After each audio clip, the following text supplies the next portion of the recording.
Olá, amigos provedores de acesso de internet do Brasil. Meu nome é Leonardo Furtado, sou o chair do Comitê de Programas do Brasil Peering Forum, o BPF.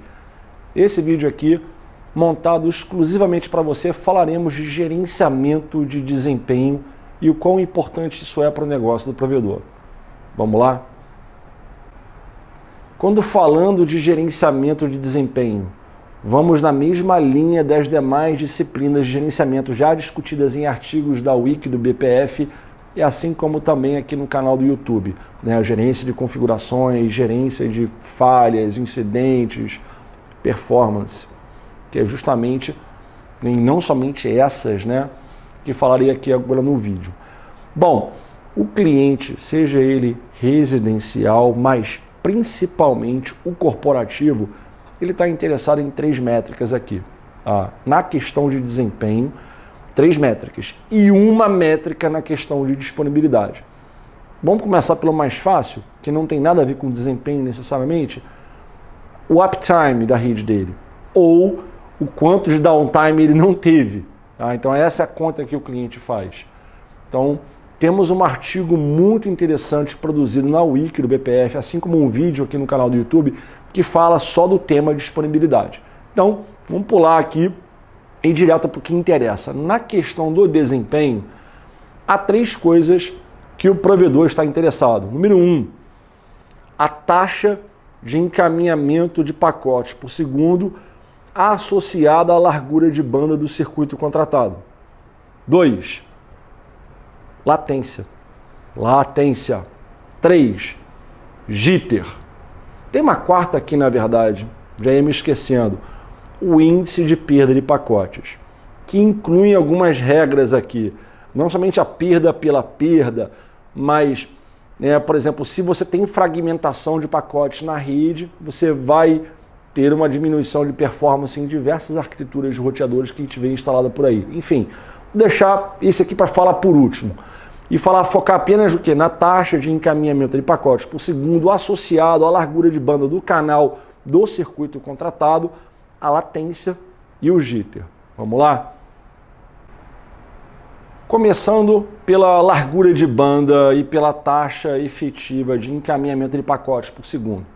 Vamos falar disso primeiro. Bom, vocês todos conhecem os padrões Ethernet, os padrões dos subcomitês 802.3 e tantos que tem por aí. O que esses padrões estabelecem? São padrões. Primeira analogia que eu vou falar aqui, hein? Eu adoro analogias. Você tem a porta de um roteador Juniper ou Cisco de alto porte, porta 10 gigabits, porta 10 gigabits. E a porta 10 gigabits de um outro fabricante, não vou dar o nome aqui, mas você pode sugerir qualquer fabricante que você quiser. O fabricante que tem um equipamento de classe menor, né? Não estou julgando a qualidade, estou falando da classe, o porte, tá? Menor, que também tem uma porta 10 gigabits. Qual dessas duas portas, desse router Cisco ou Juniper, ou esse router marca X, Y, Z, por exemplo, qual dos dois é mais rápido? Tic-tac, tic-tac, tic-tac. Se você pensar pela taxa de linha da porta 10 gigabits, eles têm a mesma performance. É que nem analogias aqui, né? Já que tinha falado de analogias, o que pesa mais? 1 kg de chumbo, ou nesse caso 10 kg de chumbo, ou 10 kg de algodão? Há quem fale que 10 kg de chumbo pese mais do que 10 kg de algodão, sobre o argumento que o algodão é fofinho, que o chumbo é muito duro. Enfim, na verdade, se ambos pesam 10 quilos, têm o mesmo peso, correto? Então, se ambas as duas portas, da marca A, B aqui que eu falei, e da marca C e D aqui que eu não falei, mas tudo é 10 GB, na taxa de linha, no que tange ao Ethernet, eles têm a mesma capacidade. Mas por que um aguenta tráfego 10 GB e outros não aguentam tráfego 10 GB? Por quê? Eu estou usando a unidade 10 gigabits como uma referência, poderia ser um valor maior, enfim, eu estou, na verdade, comentando um conceito de arquitetura aqui dentro. Porque uma coisa é a taxa efetiva Ethernet, a taxa de linha Ethernet. Ela é regida de acordo com um padrão. Então, todo vendedor aqui montar um adaptador Ethernet assim assado, com essas especificações, conforme os padrões, Ethernet e tal, vai ter aquela porta funcionando naquela taxa de linha. Mas isso não significa que a taxa efetiva, real, que é o throughput, né, do encaminhamento de pacote. O throughput é a taxa efetiva de encaminhamento de pacote. É medido em pacotes por segundo. Ao contrário do teu canal de comunicação Ethernet, que a unidade é bits por segundo, tá? Quando a gente mede primariamente a performance de um adaptador de rede, funcionando numa rede, é a taxa de pacotes por segundo. Porque aí eu tenho que falar alguma coisa de arquitetura aqui dentro. Dentro dos seus roteadores, há componentes, ou deverá haver componentes especializados, única e exclusivamente para as funções de processamento de pacotes. Perfeito? Há algumas arquiteturas empregadas aqui, chamamos padrões de NPU, que é ou de CPU, depende da arquitetura. A primeira delas, muito simples, vamos pegar um processador Intel, aquele que você tem no seu computador. Não exatamente aquele, mas abordagem 86. Tá? Muitos equipamentos menores no mercado implementam essas CPUs, que são extremamente flexíveis. Você realmente, por software, você pinta e borda, como nós citamos aqui no Rio de Janeiro, você pinta e borda à vontade com esse tipo de arquitetura de CPU, tá? Porque as instruções são primariamente executadas por interrupções de software. Então os pacotes eles são recebidos, então uma interrupção de software recebe aquele pacote no buffer de entrada da porta, encaminha aquilo ali lá dentro e por software ele vai fazer tudo aquilo que tiver que acontecer no pacote. Fazer o roteamento, reescrita de cabeçalhos, NAT, fazer policiamento de banda, de taxa, né? Uma CL, enfim. Tá? Perfeito? Então ele faz isso por software. Um outro exemplo de arquitetura de processamento de pacotes é o ASIC, né, que é o Application Specific Integrated Circuit, ASIC, que é o que tem dentro dos switches. Mesmo os switches L2 tem o ASIC. Os switches L3 tem o ASIC, mas ele é melhor, é um silício melhor. O silício do ASIC de um switch, seja L2 ou L3, primariamente nesse caso aí, até mesmo roteadores que também têm ASICs, tá? Nem todos, mas muitos têm. É um silício altamente especializado, porém de pipeline de processamento de pacote fixo, um tanto engessado e limitado. Moral da história, a vantagem de um ASIC, numa arquitetura dessa de roteador, que o router realmente, ou o switch nesse caso, ele consegue fazer as instruções sobre os pacotes muito rapidamente, porque não há o envolvimento de processos ou interrupções de software. Todas as ações que devem ser executadas sobre os pacotes em trânsito ocorrem única e exclusivamente em silício especializado, que é o ASIC.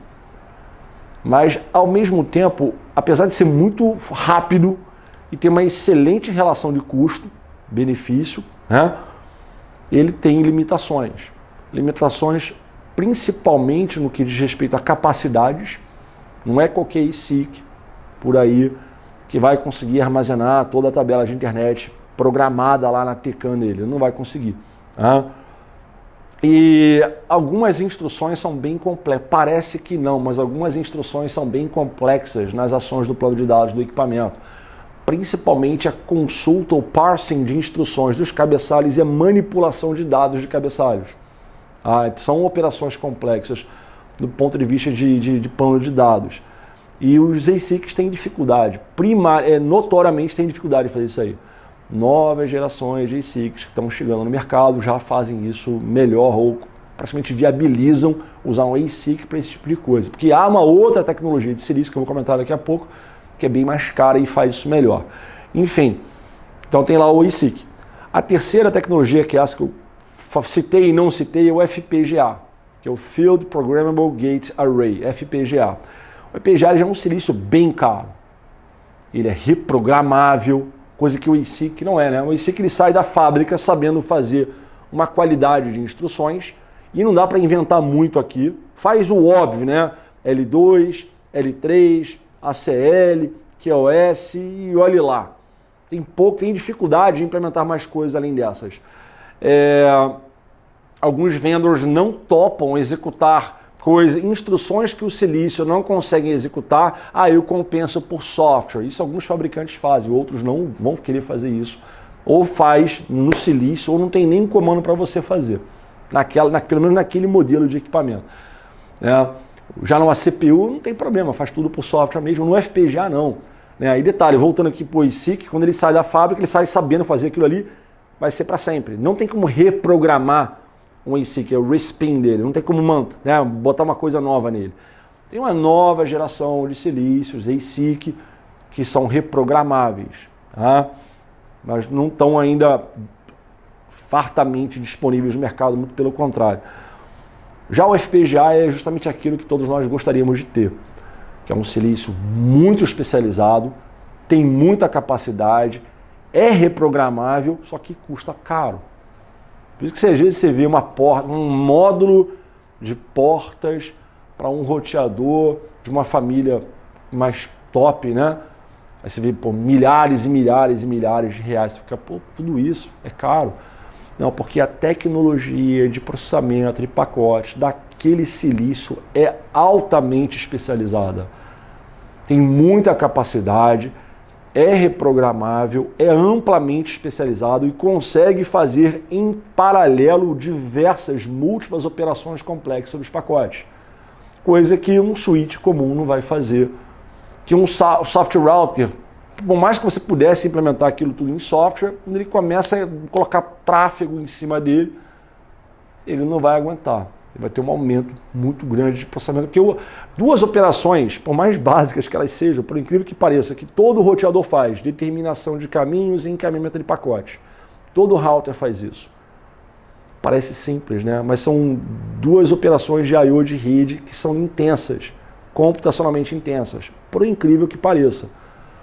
Aí quando há necessidade de fazer manipulações de cabeçalhos, com tags de VLAN, com labels MPLS, principalmente numa L2 de VPN, que é bem complexo no ponto de vista de pipeline, aí isso um switch comum não vai conseguir fazer, um software router faz até um limite, depois ele vai ter degradação de performance, é notório isso aí, e um roteador com FPGA ele faz isso com o pé nas costas, e mais, faz outras coisas juntas ali. Tem vários tipos de CPLDs e FPGAs que eu não vou entrar no mérito de falar um por um ali. Mas só para você lembrar, você tem CPU, você tem ASIC e você tem FPGA, assim, tipificando 3 grandes exemplos aí de arquiteturas de encaminhamento de pacote. Tá, Leonardo, mas você está falando de gerenciamento de desempenho, o que isso tem a ver? Calma, ainda vou chegar lá. Porque antes mesmo de você querer olhar o desempenho, a minha primeira pergunta é, você compreende as arquiteturas de roteadores e switches de forma que possibilite dimensionar uma solução pela qualidade de recursos que ela tem embarcar naquele perímetro da rede, para aquela missão e função, e naquela densidade de acessos, tráfego, traduções, sessões, prefixos e todo o resto que tipifica a capacidade de um equipamento? Então o desempenho ele só é viável no ponto de vista de manutenção, de fazê-lo ser uma métrica gerenciável, se a tua rede ela tem uma capacidade dimensionada. Se o teu projeto técnico observou isso aí. Não importa a arquitetura de router que você está usando, não estou julgando o fabricante que você está usando, você pode usar o fabricante que você achar fiel para você, que é parceiro, que te ajuda, que tem preço, que tem um time de P&D do teu lado, engenharia, operação e suporte, serviço, você tem que se casar com alguém, né? Algumas pessoas preferem trabalhar por best of breed. O que é best of breed? Cara, eu não vou estar ligado a nenhuma marca, não. Eu vou olhar os melhores de cada categoria de solução e vou fazer meu bebê de rosemary aqui. Eu já fui esse profissional por muitos anos, né? Hoje eu entendo que é melhor você ser mais fiel, porque é bom você ter um bom fornecedor do teu lado. É bom, é muito bom. Então, essa sugestão vai na cabeça de cada um. Então, eu não estou julgando a marca que você usa, o modelo que você usa, o equipamento que você usa, se é software, se é router, se é ASIC, se é FPGA, apenas tenha critério. Dimensione seu equipamento com base... Tem um vídeo no YouTube, no canal da BPF, assim como tem um artigo que fala disso aí. Como é que você vai fazer um projeto para investir numa solução, beleza? E uma das coisas, nesses tantos critérios que nós usamos, tem lá o conceito de capacidade. E o desempenho vai estar ali, velho. Tá? Então, moral da história, uma coisa é a tua taxa de linha. A outra coisa é quanto efetivamente de tráfego você consegue processar dentro do equipamento. Que é outra realidade. Tá? Aí estamos barrando o desempenho, ele é restrito pela capacidade dos teus elementos. É uma informação muito importante para vocês. Agora, quando você pensa em gerenciamento de desempenho, então você vai ter que ter o quê? Estabelecer um SLA com o teu assinante. Aí no SLA você vai falar o quê? Ó, cara, esse é meu padrão de disponibilidade, já foi falado disso aí. Aí eu tenho, né, os testes que eu tenho que fazer na minha rede, teste de RFC, por exemplo, que assegurem que aquele circuito, com os elementos na rede, a rede em uso, em operação, ele sustenta aquela taxa contratada para tráfego com um mix de payloads, que é o iMix, que informa vários tipos de payloads, vários tamanhos, enfim. E então você tem a disponibilidade e você tem medido por instrumento um circuito que ele fornece de forma homologada e comprovada aquela taxa que você está contratando, 10 MB, 20 MB, 50 MB, 100 MB, qualquer que tenha sido a taxa contratada ali, 1 GB, né? Então é muito importante para essa linha aqui. No entanto, além da taxa efetiva de encaminhamento de pacote, temos outras coisas para olhar aqui dentro. Isso remete também à arquitetura do equipamento. Mas não somente isso. Por exemplo, disponibilidade a gente trata pelo gerenciamento, né, de desempenho também, assim como incidentes e falhas. Perfeito. Já o desempenho, a gente mede, por exemplo, se eu estou contratando um circuito de 100 MB, passa 100 MB, então qualquer que seja o elemento ativo que eu colocar ali dentro, tem que ter uma tecnologia de processamento de pacotes que consiga dar conta de diversos tipos de payload numa taxa de 100 MB. Então tem que ser medido isso aí, né? Geralmente, para circuitos corporativos, botamos uma ferramenta boa, calibrada, que faz o teste lá de RFC certinho. Só que acontece, né? Às vezes o cara pega um circuito de internet de 200 MB, mas bota um roteador na casa do cliente que passou de 80 MB a 100 MB, a caixa não aguenta. Ou seja, o problema não é a interface gigabit, mesmo que a sincronizada ali a 100 MB, o problema não está na interface gigabit. O problema é que, por mais que o cara tenha uma porta gigabit, internamente a caixa não dá conta de processar aquelas instruções acima de uma determinada taxa, que seria lá 100 MB, por exemplo. Então isso é um problema claro. Então isso aí é fácil, você ter conduzir um teste que assegure uma taxa de linha que seja exatamente aquela contratada pelo teu assinante. Outra questão é a latência. A latência é uma variável, né, muito, muito, muito importante, porque diversos tipos de aplicações possuem requerimentos distintos para a questão da qualidade. Por exemplo, voz. Voz gasta muito pouca banda, mas é extremamente sensível à latência, jitter e perda de pacote. Extremamente sensível, principalmente a jitter e a perda de pacote. Se a latência for um pouco alta para a voz, mas ela for constante, a tendência é que o jitter buffer dos endpoints consigam dar conta, você quase não perceba. Agora, jitter acima de 30 milissegundos você vai perceber. Perda de pacotes acima de 1% você vai perceber, né? O problema é que a latência tem várias áreas, vários estágios de latência. Por exemplo, atraso de processamento. Então, cada elemento ativo na rede vai desprender algum ciclo de processamento que vai incorrer em um pequeno ou um grande atraso nas transmissões daquele cara. O próximo salto, idem. Próximo salto, idem. Então, o processamento, ele é afetado pela qualidade da arquitetura de encaminhamento de pacotes, certo? E ele é um atraso variável, porque em dado momento, principalmente em arquiteturas de software router, né, quando elas são abusivas como? Elas são muito boas, tem mercado para elas, mas da maneira que você colocou, da maneira que você dimensionou, enfim, com as características do teu dimensionamento, não é adequado para aquela parte da tua rede, para aquele volume de tráfego, para aquela quantidade de sessões. É basicamente isso que eu estou falando. Então, em dados momentos do dia, o processamento está baixo, ou depois está médio, depois está alto, depois está baixo de novo. Então, os atrasos vão ser diferentes. É um atraso variável. Outro tipo de atraso é o atraso de fila, né? Que é o queuing delay. Por que é atraso de fila, gente? Porque eu sou um pacote, eu acabei de entrar numa fila e tem um pacote na minha frente. A rede está congestionada? Tá. Se tem um pacote, já está congestionado. Se não tivesse um pacote na minha frente, eu seria transmitido direto. Então a rede não está congestionada, mas como tem um pacote, ela está congestionada. Quanto tempo eu vou ter que ficar me esperando na fila até ser minha vez? É o tempo do router serializar e transmitir aquele pacote. Que são a serialização. A serialização é um atraso fixo, medido em microsegundo. O tempo de espera que eu vou ficar na fila lá, ele já é variável, em milissegundos. Então, se eu chegar agora, só um pacote, tem 10 pacotes na minha frente. Aí o próximo pacote da mesma seção onde eu estou, chegou na fila, tem 15. Aí outro pacote tem 6. Então, toda hora, né, a quantidade de pacotes na fila muda de salto a salto na rede. Isso vai afetar, né, vai provocar flutuações no atraso fim a fim da rede. Né?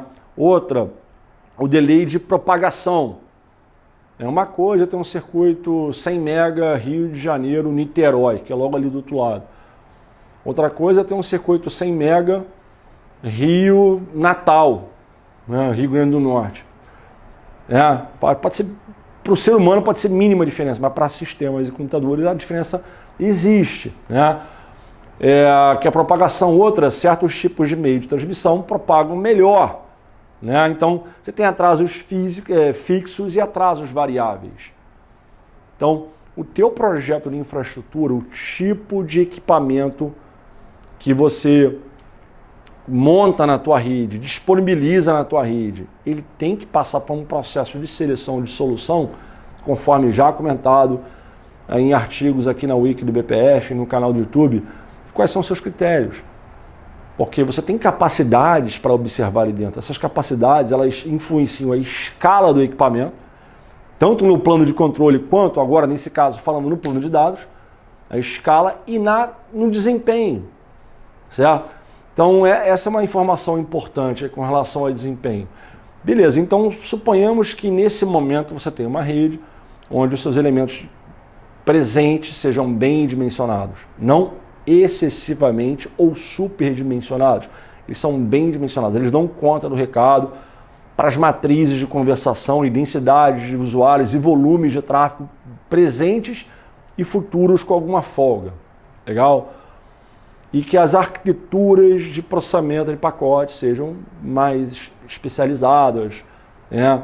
Quando feitas por silício especializado, melhor. Quando feitas por software, mas as densidades reportadas naquele router virtual lá, enfim, ou naquele router que tem processamento por software, está dentro do normal dele, está dentro das capacidades dele.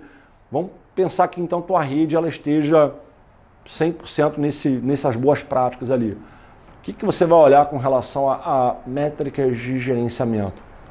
Você tem que prover nos seus sistemas de gerenciamento ordens de monitoramento, capacidades, etc., relacionadas ao quê? A taxa efetiva de encaminhamento de pacotes por segundo, ao correto e comprovado uso da taxa do circuito contratado, obviamente, da latência, que ela tem que ser controlada na sua rede, latência fim a fim, que incorpora processamento, fila, serialização, transmissão e propagação, né? Que tem fixos e variáveis. E o jitter, que é a diferença de atraso entre pacotes de uma mesma sessão, de uma mesma comunicação. E por último, a perda de pacote. Isso tudo pode ser, é bem complicado na verdade, porque a rede Ethernet IP e MPLS são redes de transmissão estatísticas. Então, ter certeza das coisas numa rede estatística é bem difícil, né? Ou é mais difícil, pela natureza estatística da rede. Então, se é uma transmissão determinística, não tem problema. Agora, a estatística você tem problema. Porque, dependendo de como você montou o seu projeto técnico, talvez não haja suficiência de recursos para acomodar toda a carga de tráfego que é ofertada. Aí tem um congestionamento, aí você vai ter descarte, né? Como é que a gente pode fazer isso aí? Um projeto de capacidade na rede vai afetar o teu desempenho. Então eu volto à estaca zero. Desempenho e capacidade anda lado a lado. Por essas e outras razões. Em adição, políticas de qualidade de serviço, DIFServe, especialmente nesse caso aqui, em combinação com estratégias baseadas no MPLS, DSTE, por exemplo, seriam alívios, né, que você poderia colocar, repousar sobre a tua rede para fazer com que transmissões mais importantes tivessem uma frequência de expedição mais imediatista, enquanto transmissões mais padrão ficariam, né, no modelo de melhor esforço. O problema é que o Marco Civil na internet brasileira aparentemente proíbe esse tipo de distinção para o tráfego de internet. Mas para o tráfego de serviços de valor agregado, telecom, na tua rede, você poderia fazer isso aí. Criar um modelo de 4 ou 5 classes de tráfego, que você vai dar prioridade devida para tráfego em tempo real, de baixa latência, tráfego de missão crítica 1, tráfego de missão crítica 2, melhor esforço e uma classe de punição de tráfego que não se comporta bem. Seria uma coisa que nós faríamos num projeto de QoS, né?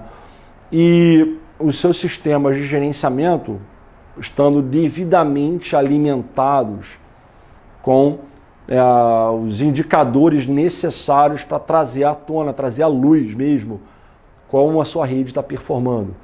Você tem um SLA da sua própria rede, do nível de serviço dela, dos indicadores de quantos pacotes percorrem para cada classe de tráfego, qual que é o índice de descarte de cada classe de tráfego, etc. e tal. Assim como, quando solicitado, ou no momento da ativação de um cliente, principalmente corporativo, você já fazer um teste lá, meu circuito está homologado, eu estou te fornecendo um circuito com essa capacidade está sendo atendida com o equipamento que eu estou colocando para você trabalhar aí, né? Então, o gerenciamento de desempenho ele é muito interessante, assim como toda e qualquer disciplina de gerenciamento prevista no padrão FICAPS, no TMN e tudo mais.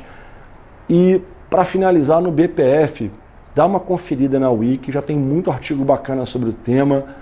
Logo em breve estaremos aí publicando novos conteúdos para falarmos de gerenciamento da rede do provedor. Porque da minha parte, assim como outras pessoas que compartilham o mesmo sentimento, o gerenciamento no provedor é talvez uma das áreas mais nebulosas, mais difíceis, porque o provedor ele acha que o gerenciamento é os ABICs, ele acha que o gerenciamento é o PRTG. Tem gerenciamento? Tem PRTG. Sabe? A gente tem que trabalhar melhor isso aí. E não é nem um momento agora de falar disso. O BPF ele quer ajudar o provedor de internet do Brasil, ele quer ajudar a internet brasileira.